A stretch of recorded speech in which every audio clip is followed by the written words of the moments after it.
But then an angel of God comes to you, and the angel of God has a finger of fire, and he tells you, shh, and puts his finger on your mouth so you don't tell anybody that you know everything.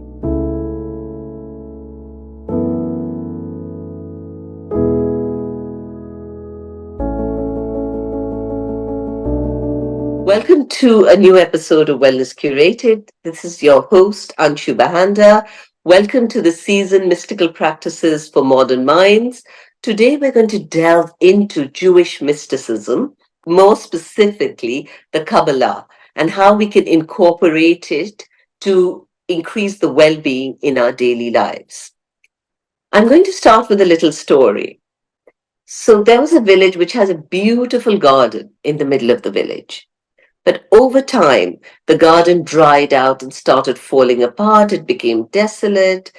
The earth cracked. The stream dried up. And then one day, a little girl started looking after a little patch of garden. She took a watering can and started watering it. People asked her, what's the point? And she said, maybe I will inspire other people to do the same. And sure enough, more and more people from the village started looking after the garden. And before you knew it, the garden was more beautiful than ever. And they mended the earth was beautiful. And that is the essence of tikkun olam, which is a Hebrew phrase, which means that the earth was created a particular way and human beings are meant to mend it. That is the essence of the Kabbalah. To help us introduce the Kabbalah, we have two very special guests with us today. We have Dr. Shipper, who's a professor and neurologist, and he has a long-term interest in the interface of contemporary science and the Jewish mystical tradition of Kabbalah. We also have Gahl Eden Sasson, who's an author and a teacher, and he brings together Kabbalah, astrology, and psychology in a very accessible and engaging way. Welcome to the chat, gentlemen, and thank you for taking the time to be here with us today. Thank you. Thank you. Thank Pleasure. you. So, Dr. Shipper, I'm going to start with you. Let's start with the basics. Can you explain to me what is the Kabbalah and how can it help us with our well-being?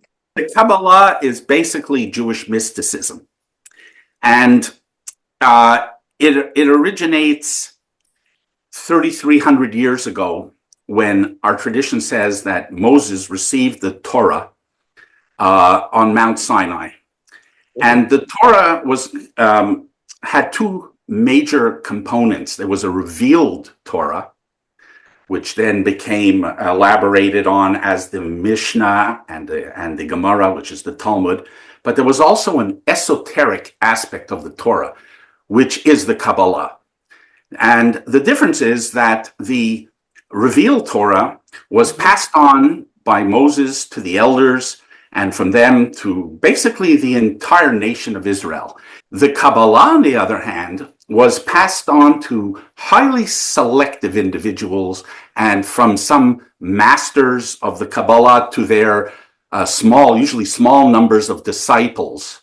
And this chain has continued to this day unbroken, but largely under the radar of general Torah scholarship.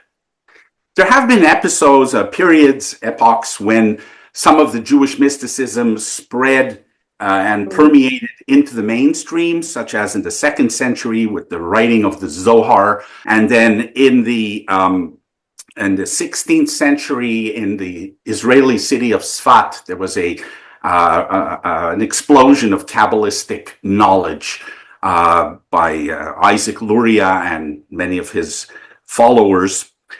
Now, it is anticipated that as we encroach upon what's called the 7th millennium, which is within the next 215 or so years, there's going to be a tremendous explosion of Kabbalistic knowledge throughout the world, commensurate with some tremendous scientific discoveries, which will complement the Kabbalah beautifully. And I'm already, I believe, seeing with the advent of quantum mechanics, relativity, Bohmian mechanics, I am seeing conflation, which I'm publishing on, between ancient Kabbalistic wisdom and the cutting edges of contemporary physics. So this is sort of like a background of what the Kabbalah is. It's based on certain profound principles. One of them is panentheism. Panentheism is the notion that God is both transcendent of his creation, but also immanent within the creation. It's both. Either view alone, that God is only transcendent or only immanent, which would be pantheism, are anathema to Orthodox Jewish thinking. Another important concept is that of panpsychism, which is gaining favor now in many secular circles because of the failure, for example, of materialism to explain consciousness. The Kabbalah is panpsychist in its ontology. Thank you for explaining it so well. Gahl, I want to ask you, so you combine the Kabbalah with astrology and psychology, and you give us an example of how these different disciplines intersect. Tell me, how do you see it helping well-being? I mean, I think that first of all, even the term Kabbalah, because in the tradition coming from the Bible, for example, in the Bible, there are, I think, 80 times when the author or the writer stops and explains the meaning of a name. I think the meaning of names are extremely important in the Bible, even though for people who read Hebrew, there's of course I know what it means, but it kind of puts you into much more focus on the character and what the main theme of that character is. So it helps you navigate the story. And the same thing with Kabbalah. Kabbalah basically means in Hebrew to accept, to receive. And you can't receive without accepting. I mean, I can give you a gift, but you don't receive it. So there was no Kabbalah. When I look at Kabbalah more as, because I don't come from a background of religion, I come more from my family is more in science and more in technology. So for me, I had to always adjust my imagination growing up with that logic, you know. So for me, the idea of Kabbalah really helped accept myself, accept flaws of other people, so I can receive the good thing that they have to offer. So I can even prepare myself to give to the world what I have to offer, because if you don't accept yourself, you can't give. So the whole idea of giving and receiving, it's so fascinating for me, because I see a lot of systems of mythology and systems of mysticism that take that oneness that we talked so much about here. You know, the panpsychism basically talks about it. It's a way to access oneness. It's to understand that the one is everywhere, that you are the same as everyone else, you know. You're part of this oneness. So the whole concept of accepting yourself, accepting what the one gave you in order to share it with other people, I think is what really the Kabbalah is all about. On the bottom level, it's really helping you accept yourself. And I think that if you look at the history of Kabbalah, because I came to Kabbalah after I studied psychology, after I studied history, I saw it's fascinating because when I look, because I love history, I look at when Kabbalah actually got a big boost, and you heard a few times already, it's usually a time that was really terrible for at least the Jewish nation. If you go back all the way to Maaseh Merkava, to the working of the chariots, the origin maybe of Kabbalah, we suspect, is 586 BCE. And what happened around that time? Nebuchadnezzar comes to Jerusalem and destroys the temple. What? How could that be? 500 years we were told that this is where God lives. Nobody can come to God's place and take him out of there. Oops, unless God is really everywhere. And here we have Ezekiel sitting there in Tel Aviv, not Tel Aviv that we know, but in Babylon by the river zone. We sat and cried, you know, Bonnie M song, if you remember. So he sat there. He basically, I really recommend, first of all, I recommend reading the Bible. It's amazing. But Ezekiel 1 is a fascinating chapter. And you see God himself supposedly coming to Ezekiel. Ezekiel doesn't have to go to Jerusalem. The only thing he needs to do is close his eyes and meditate. So the idea of mysticism is, okay, you had a physical place where you attributed God to. Now it's gone. Don't get caught in the cognitive dissonance. Overcome that. That's precisely what we were talking about until now. There is paradoxes. Some of these paradoxes are cognitive dissonance that you have to overcome. And Kabbalah what Kabbalah does, at least for me, and I assume for everybody else, is bring us back to oneness. Because Mm-hmm. living in this planet is a lot of time, yes, no. Are you coming? Are you not coming? To be or not to be? Mm-hmm. Everything is kind of divided into two, masculine and feminine. Oh, it's unmasculine, not feminine. Right, left, Western, Eastern. Come on. Everything is split into two, but I understand because a lot of different systems break it into two. So what Kabbalah does, it brings us back to the Tao. How? By telling us that we have to strive to look into the oneness. And the oneness you can come inside of you. Even when another time that the Kabbalah got a big kick forward after the destruction of the Second Temple. Then after the diaspora, even before when the Jews were forced into ghettos, 11th, 12th century, wear funny hats and have patches on them to identify them, bang, Kabbalah gets a big boost in Provence and then later in Spain, because people need a way back to the one. So I think for Right. me, working with psychology, working with astrology, ultimately, yeah, we have 10 spheres, we have 12 signs, we have two genders, whatever you want. It's basically manifestation of the oneness. So, Gahl, you're saying that the true path to well-being is through oneness. I don't think there's any other way, unfortunately, which is the hardest way, but the most satisfying one. Okay, when we die, we go back there for a while, to that oneness. It's not a place, it's an essence. And then we come back again. When people talk about the arrival of the Messiah, it's the same thing. It's But, when Gahl, all of isn't us can our feel this whole oneness. purpose in life to get to that oneness, even while we're on this planet? Of course. I think Not that just that's wait till the we die. end game. No, because Yes. that's the whole end game. It's like a computer game, and even in the tree of life, you have levels. You have to get Yeah. to the end game. End game is the crown, and the crown leads you to the one, to Ein Sof, to nothingness, to emptiness. That's precisely what the mystics have been talking Mhm. about so long. So that whole concept of I versus you, us versus them, human versus nature is false. It just does. It's Mhm. not true. It's an illusion. It's a maya. So, exactly what you're saying about oneness and interconnectedness, wouldn't this cause like a perspective shift? If everyone believed this, Oh wouldn't my it God, cause that a would be shift in the amazing. planet and the world and people's relationships and the way the countries function, in our role in the world and our purpose in the world? No, then there will be no country. Why do you need a country? What for? Exactly. Why do you need borders? You won't need laws. You won't need a country. No, you won't have disease. That's precisely what we're talking about is the age of Messiah. It's not like a Messiah will come and touch us and suddenly we're all good again. You saw what happened with Matrix and that. That doesn't work. What does work is all of us getting into that consciousness, that frame of mind. A lot of Kabbalists say that that's the age of the Messiah when everybody will be enough close to that oneness to get that final push for us to be looking at things and saying that thing is me. Not because I'm egocentric, I'm a narcissistic, and everything is me. It's because everything shares that same oneness. Oh, wonderful. So that to you is the real connection between Mhm. astrology, psychology, and Kabbalah, is the fact that it's all about getting back to the one. Precisely. So, Dr. Shipper, I want to ask you about the fact that Kabbalah is often associated with complex symbolism, esoteric concepts. So, how can the average person start incorporating Kabbalistic principles in their everyday life for better well being, for a better quality of life? Well, first, the Kabbalah is extremely complex, and there Right. are no shortcuts, really, unfortunately, and there are no quick fixes when it comes to the Kabbalah. It has to be done in a precise and orderly fashion.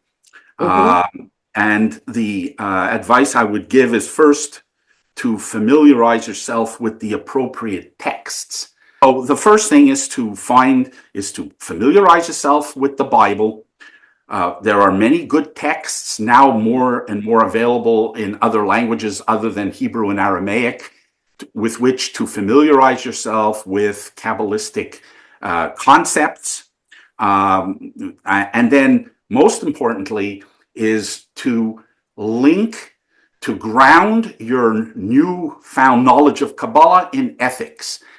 It is extremely important that one lives a pure ethical life while considering the Kabbalah or practicing the Kabbalah.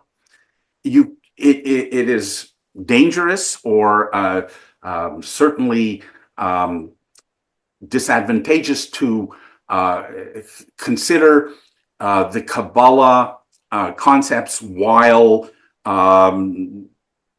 doing things that are antithetical to the laws of the Torah. Okay.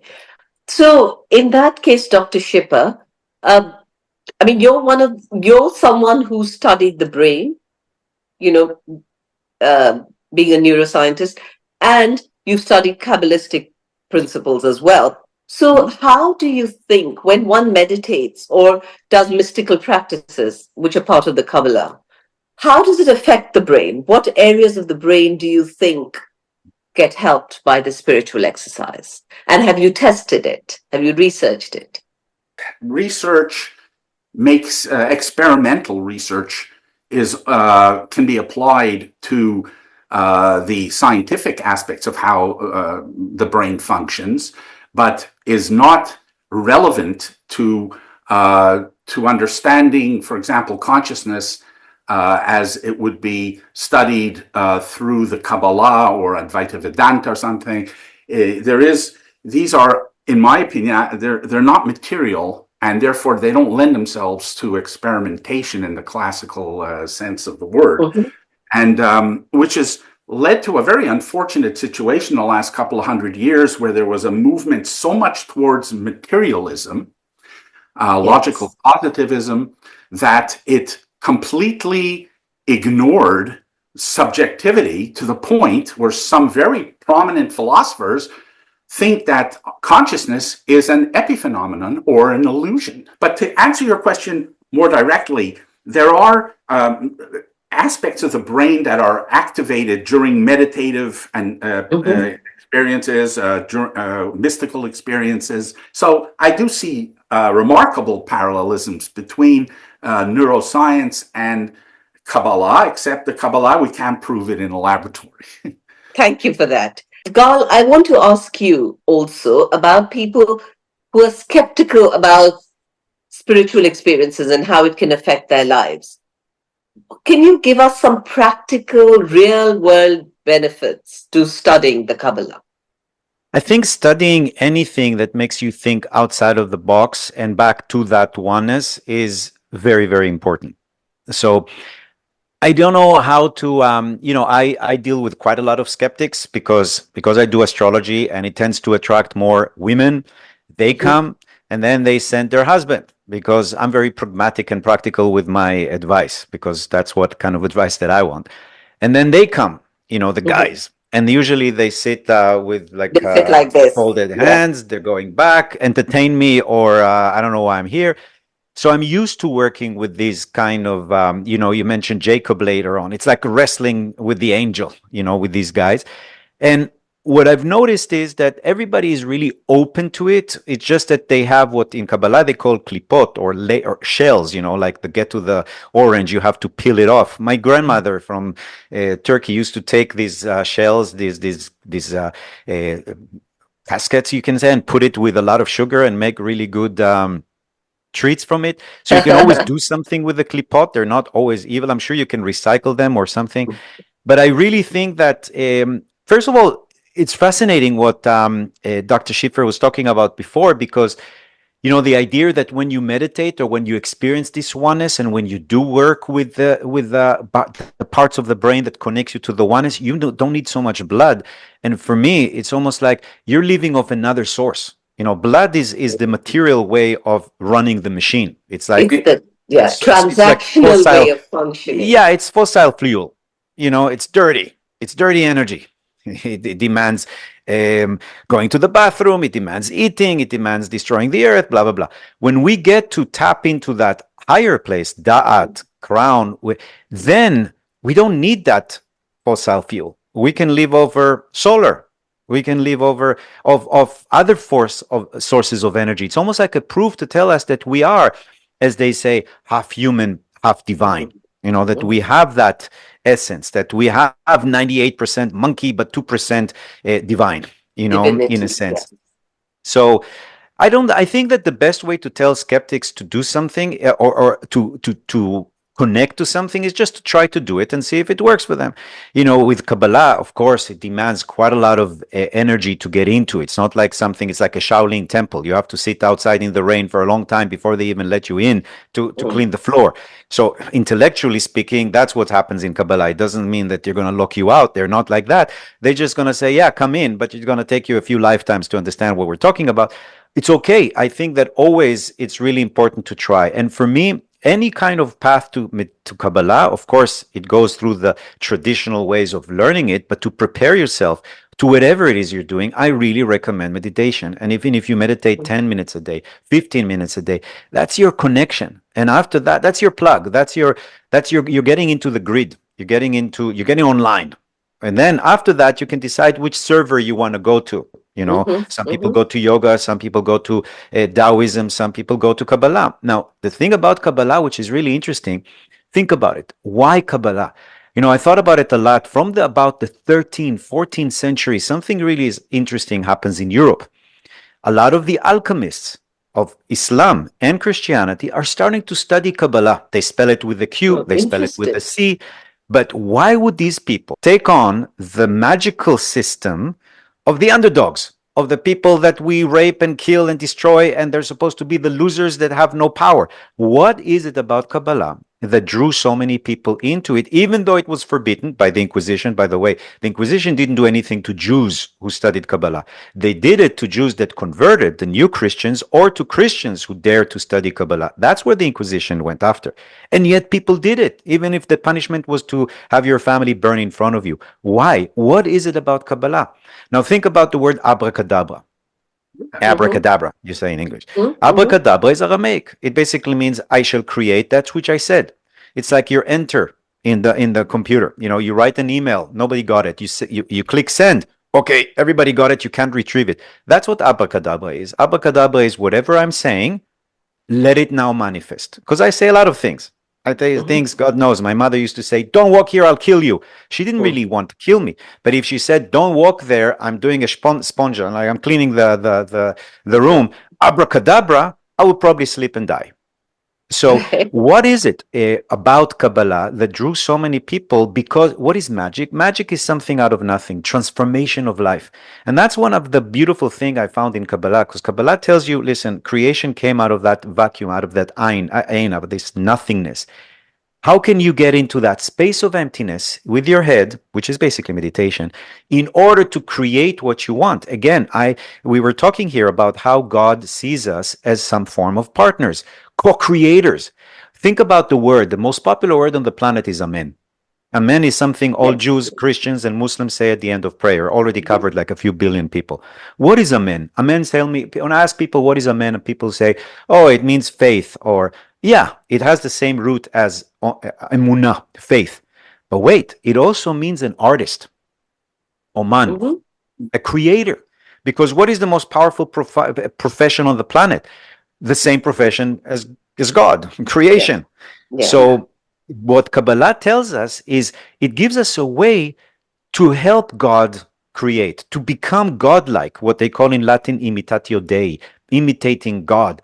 And that's what we really have to work on, become more and more like God, create, add to the universe, that's why we're here, to participate in the story of creation. Before the chat, tell us a little bit about how have you married Kabbalah, astrology, and psychology? Oh no, I haven't married them. They were married way before I was alive. No, I mean, first of all, astrology and Kabbalah are very linked. When I published my book on Kabbalah, the only feedback I got from Simon & Schuster research thing is, where did you come up with the fact that Judaism believes in reincarnation? We can't find it anywhere. And I was so shocked from it that I didn't know even where to look. How do you prove something that, how do you know people breathe? How do you prove that, So astrology, and the Zohar is full of astrology. They believe that Abraham was the first astrologer. There is actual information about how people came to see him, stood outside his tent. And in the Zohar, it's full of astrology. And astrology basically is the old psychology. So even Jung, after studied astrology and helping create psychology, said psychology has much more to learn from her older sister than astrology. Because I think that anybody that wanted to be an astrologer, a psychologist, before Freud became an astrologer.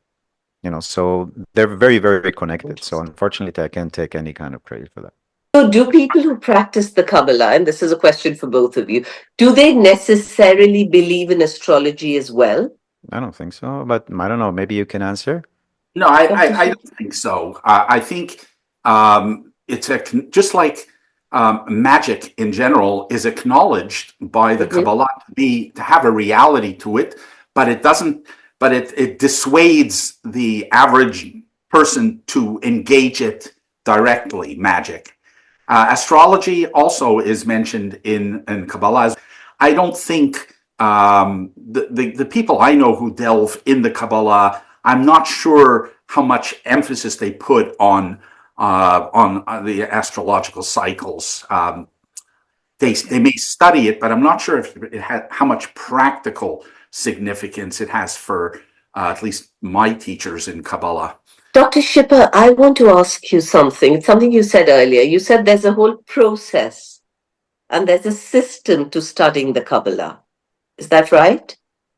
So what I want to ask you is there any advice that you can give people if they're just getting interested in it, which will help them with their well-being? Is there any practice of the Kabbalah that you feel will really help people, that everyone should know about? Well, I think just familiarizing oneself with the main concepts would be a very, very good place to start, either by reading appropriate texts, or there's a lot of online material, people talking about the concepts of the Kabbalah and becoming more familiar with things like interinclusion, interpenetration, enclothement. These are all concepts that if you first know that they exist, most people don't know that these concepts exist. For example, interinclusion. It's a term that most people won't be able to define, but what it is the idea that every single thing in creation has ensconced within it all of creation. It's a hologram. But the Kabbalists didn't know about holography until Dennis Gabor invented the hologram in the middle of the 20th century. And yet, for thousands of years, they talked about interinclusion, hitkalalut in Hebrew. And in the net, where each jewel of the net reflects all the jewels of the universe. It's a concept that you can maybe start to familiarize yourself with, but more importantly is to try to see it in your everyday life. Try to see interinclusion. Try to see that there's a mini Hyman Shipper in every other person I've ever met. And it's more revealed in people who are close to me, like my spouse and my children, comes closer to revelation in the hologram than it is in a stranger. And somebody who I never met, that there is a small Hyman Shipper in there somewhere, but I'm not in contact with it. If you're really motivated to understand the Kabbalah, is to persevere and not to give up, because the universe, according to the Kabbalah, is not neutral. It responds. It talks to you. It's alive. There's life, panpsychism. There's consciousness in absolutely everything. Everything. Yes. And Gahl, I want to also ask you about your book before we go. Shedding Shadows, The Astrology of 2025. How much did you talk about the Kabbalah in it? I mean, I think that I see everything in the prism of Kabbalah, so I definitely mention example there. The book is more about the astrology of next year, and the subtitle of it basically is all about how our job is to be able to, next year at least, we have the atmosphere or the ability to peel off things that we don't want. It's almost like we're going to an open soul surgery next year.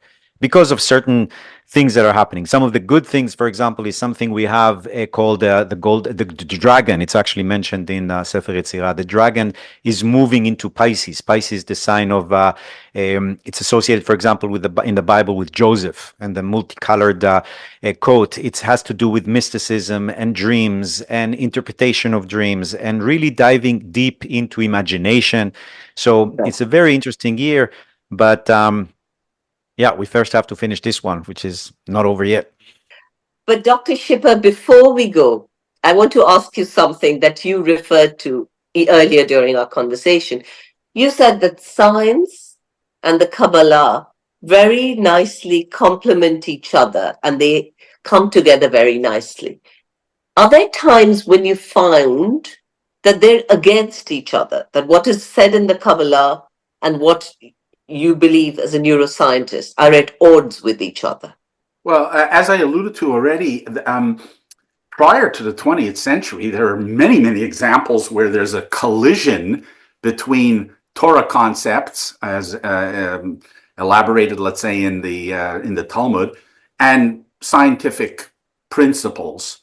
But that is changing since the advent of quantum physics and relativity.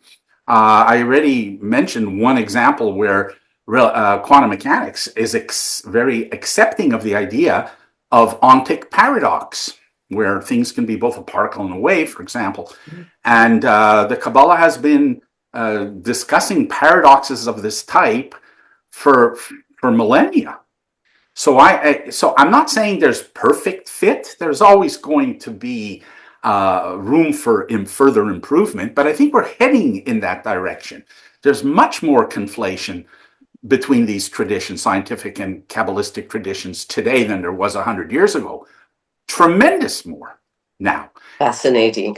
That was so amazing. Sorry, Gahl, you were saying something. There is a funny story. I don't remember where it is. Maybe you know where it's from, where in Kabbalah they tell us, or in the tradition they tell us, that when you're born as a baby, you know everything there is to know because you just came out of the one, right? But then an angel of God comes to you, and the angel of God has a finger of fire, and it tells you shh, and puts his finger on your mouth, so you don't tell anybody that you know everything. And that's why we have this little palette here. And if you don't have a palette, it means you know everything, and you can go ask that person whatever you want to ask, because the angel skipped him somehow. But that idea is really, and then I thought, well, I can think about another thing. You know, you're not allowed to touch a baby in their right, in the top of their head because it hasn't closed, right? No, that's a physical manifestation of something much bigger. This is their crown in the tree of life. If you put it, you juxtapose it on the body, this is the crown. The baby's crown is open. It's receiving complete information. You can't disturb this highway, this like link, this infrastructure of communication. As they get close, more and more here, almost like after the 3 months that babies sometimes cradle death die, then it closes, then you can touch them here, but they lost some of their connection. And there is a beautiful story that happened to me when I studied astrology in Mexico. And one day one of the ladies came back very distraught. What happened? She just had a baby. She had a baby who's 1 month, 2 months, and then she had a toddler who was 3 years old.